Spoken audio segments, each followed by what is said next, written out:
Now, when you think about this man who traveled the long journey that led him to become president of his country, we have to remember that Nelson Mandela was in prison while the internet was being developed.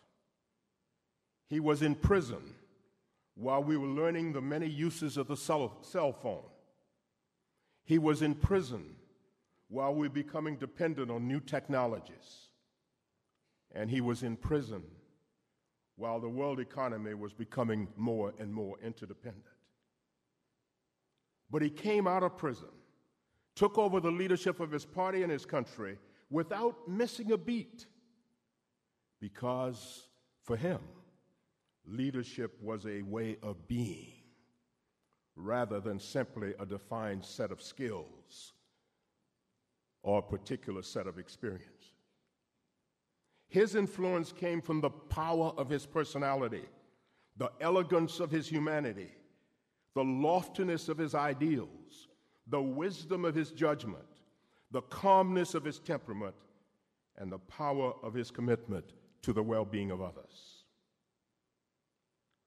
For a long time, we in the United States were united in seeking to identify leaders who called us to a higher purpose, inspired us, informed us, and elevated us. But we have been through a period in which many people seem to be looking for the ordinary, someone in whose image they saw themselves, someone who looked like them, someone who thought like them, someone who acted like them. This romanticizing of ordinariness has now lost some of its hold on the American mind, but the sparks it ignited have not been fully extinguished. When I reflect on what made Nelson Mandela so widely respected and admired, I concluded that in its most essential sense, leadership is a way of being with four elements. And of course, we are familiar with the first because we know it as emotional intelligence. So I will say very little about this element because of the time, and I will spend my time on the other three. After studying a large group of successful leaders, Daniel Goleman concluded that leadership is more art than science. That while the qualities traditionally associated with leadership are important, they are not sufficient. And so he described the elements of emotional intelligence as self-awareness, self-regulation, motivation, empathy, and social awareness. The second dimension of leadership as a way of being is moral intelligence.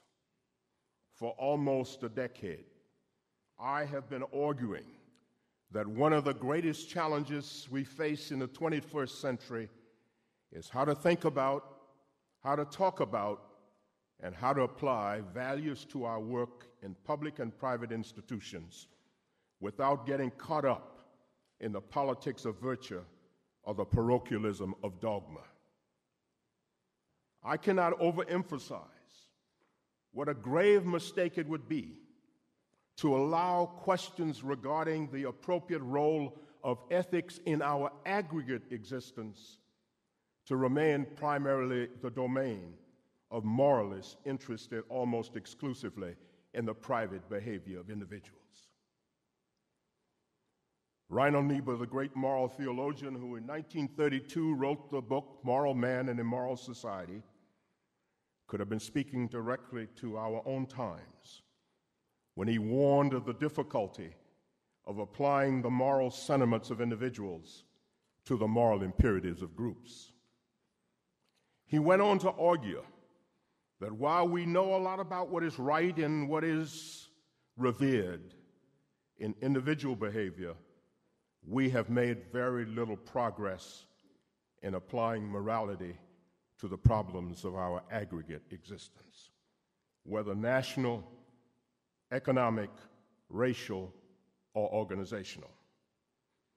I like, therefore, and I found it useful, to make a distinction between the microethics of individual behavior, the private virtues that build character, and the macroethics of our aggregate existence, the public values that build community and promote social cohesion.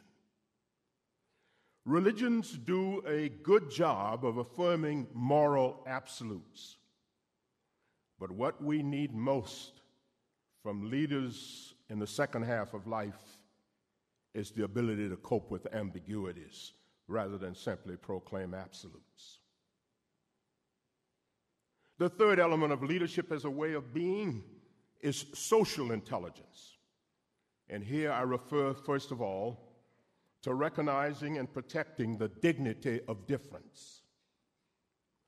Some of our leaders, unfortunately, look at diversity and they want to homogenize it to fit into their comfort zone.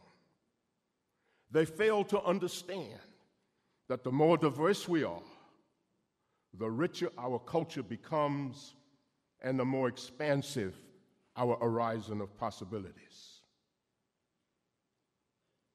Jonathan Sacks, the British rabbi who wrote the book, The Home We Build Together, argues that if we were all the same, we would have nothing unique to contribute, nor anything to learn from each other.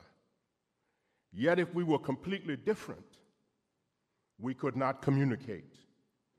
And if we were exactly alike, we would have nothing to say.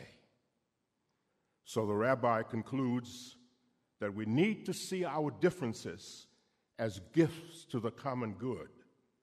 For without a compelling sense of the common good, difference spells discord and creates not music, but noise.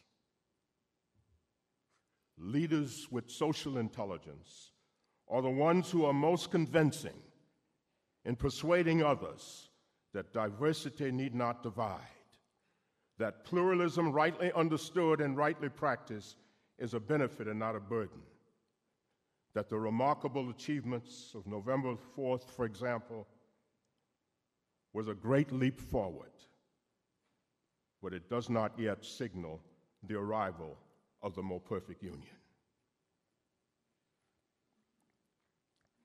Social intelligence also helps us to understand what the great mystic, poet, and theologian Howard Thurman had in mind when he said, "I want to be me without making it difficult for you to be you." Howard Thurman was in the second half of his life, so it was his experience over the years that led him to say, "I want to be me without making it difficult for you to be you." Can you imagine how different our world would be if more Americans were able to say, "I want to be an American without making it difficult for an Arab to be an Arab, an African to be an African, or an Asian to be an Asian"? Can you imagine what our communities would look like if more Christians were able to say, "I want to be a Christian without making it difficult for a Jew to be a Jew, a Muslim to be a Muslim, or a Buddhist to be a Buddhist"? The fourth and final element of leadership as a way of being is what I like to call spiritual intelligence. And here I refer to the ability to cope with the unexamined and the unknown, the capacity to transcend the reality we see and to imagine alternative possibilities, the ability to step back, to renew oneself, and to find meaning and purpose in our existence. A friend of mine refers to spirituality as privileged access into one's own soul.